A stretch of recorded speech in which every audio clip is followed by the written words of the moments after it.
일상에 바쁜 여러분들을 대신해서 지식과 인사이트를 정리해드리는 매일 독서 매일 인사이트입니다. 오늘은 세상 편하게 부자 되는 법 ETF, 이 책에 대해서 한번 살펴보도록 하겠습니다. 우리가 투자에 관심이 없다 하더라도 상식적으로 이제 알아야 될 투자 상품이 바로 ETF가 되지 않을까. 다른 건 다 모르더라도 ETF만큼은 알고 있어야 되지 않을까. 이런 생각이 듭니다. 일단 ETF가 어떤 투자 상품인지 이걸 알아보기 전에 투자의 대가인 워렌 버핏의 투자 원칙 1번이 뭐냐면 절대로 돈을 잃지 마라. 2번이 1번의 원칙을 잊지 마라. 그러니까 돈을 절대로 잃지 말란 얘기죠. 그런데 돈을 잃지 않는 가장 좋은 방법이 그럼 도대체 무엇인가? 자, 워렌 버핏의 이야기는 장기적 관점에서 우량 종목을 분할 매수하라. 그러니까 장기적 관점에서 투자를 하고 잡주, 언제 떴다 언제 사라지는 그걸 우리가 판단할 수가 없잖아요. 운이 맞아서 그런 것들 뜰 때 샀다가 팔 수는 있겠지만 여튼 우량 종목, 건실하게 유지될 수 있는 우량 종목을 분할 매수를 하라는 거예요. 우리는 저점에서 왕창 사가지고 고점에 왕창 파는 이런 것들을 이제 주식 투자라고 오해를 하는데 세상 그 누구도 저점에서 왕창 사서 고점에 왕창 파는 그런 판단을 내릴 수는 없죠. 나심 탈렙은 그거를 러시안 룰렛 게임이라고 했잖아요. 어쩌다 한번 행운이 오겠지만 행운은 절대 지속되지 않는다는 거죠. 자, 조금 더 구체적으로 이야기를 하면 자, 워렌 버핏이 자신의 사후에 어떻게 투자를 해야 되는가 이렇게 유언을 남기는 거예요. 자, 일단 기부를 하고 자, 남은 돈으로 투자를 하는데 90%는 S&P 500 지수를 추종하는 인덱스 펀드에 투자하라. S&P 500 지수는 미국의 주요 우량 기업들을 이렇게 카테고리로 묶은 그거를 S&P 500으로 분류를 하는데 일종의 코스피 지수, 코스피에도 상위 200개 기업의 지수 하면 코스피 200 지수 이런 게 있겠죠. 그러니까 주가 지수를 이야기를 하는 거예요. S&P 500의 이제 평균 주가 지수 그거를 추종하는, 그러니까 그거를 반영하는 인덱스 펀드에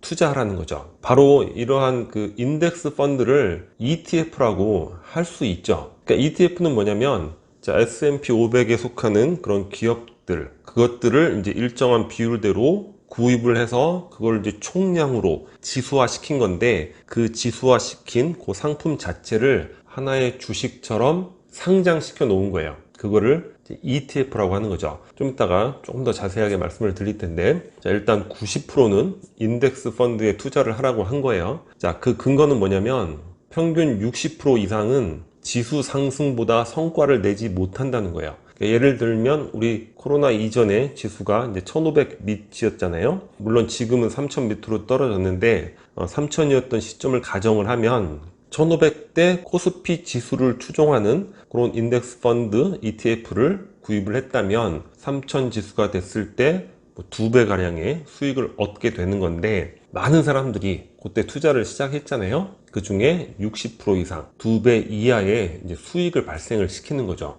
물론 3배, 4배, 10배의 성과도 있을 수 있지만 그거는 개별적인 것이고 수학적으로 확률적으로 평균적으로 계산하면 개별 투자는 지수 상승보다 더 성과가 낮다는 거예요. 자, 그리고 나머지 10%를 국채를 매입하라. 그러니까 일종의 S&P 500 지수를 추종하는 게 안전성이 있다고 생각하니까 10%만 국채를 매입하라 이렇게 이야기를 한 것 같은데 사실 투자는 보수적인 관점에서 해야 되잖아요. 언제 어떻게 될지 모르는 상황 그런 것들이 많이 있으니까 그러니까 국채 비중도 반드시 안전장치로 가지고 가야 된다 이렇게 이야기를 하고 있습니다. 그리고 투자의 베스트셀러 돈의 심리학이라는 그런 책이 있잖아요. 그 저자인 모건 하우절은 월스트리트 저널에 이제 10년 동안 칼럼을 게재한 투자의 전문가고 벤처 캐피탈의 파트너로서도 오래 일을 했어요. 그런 모건 하우절이 자, 개인 투자는 어떻게 하고 있는가? 바로 인덱스 펀드에 투자를 하고 있습니다. 그러니까 자신의 투자는 투자 대상을 선택을 한다거나 어떤 게 더 좋은 건지 막 연구하고 이런 거하고 아무 관계도 없고 경기 침체 시기를 포착하는 거.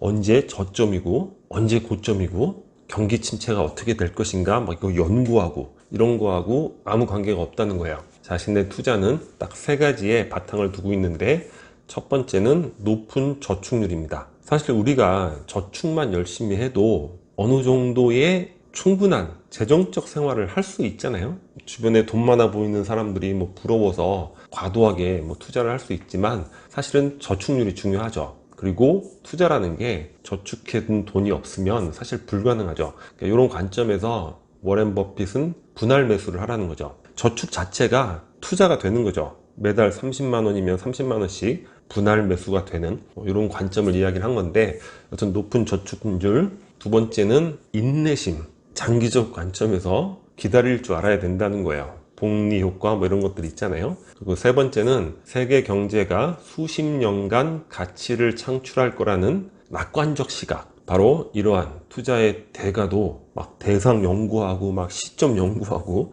이런 거 하지 않고 인덱스 펀드에 투자를 하고 있다고 이야기를 하고 있습니다. 그러니까 우리가 투자에 대해서 러시안 룰렛 게임식의 어떤 이런 기대, 이런 것들은 좀 절제하는 것이 필요하지 않을까. 안전하게 그리고 편하게 부자 되는 법. 모건 하우절이 투자 대상에 대해서 공부 안 하잖아요. 투자하는 사람들은 막 하루 종일 이거 가지고 공부하고 애태우고 그런 게 있잖아요. 자신의 본업에 더 충실할 수 있는 거죠.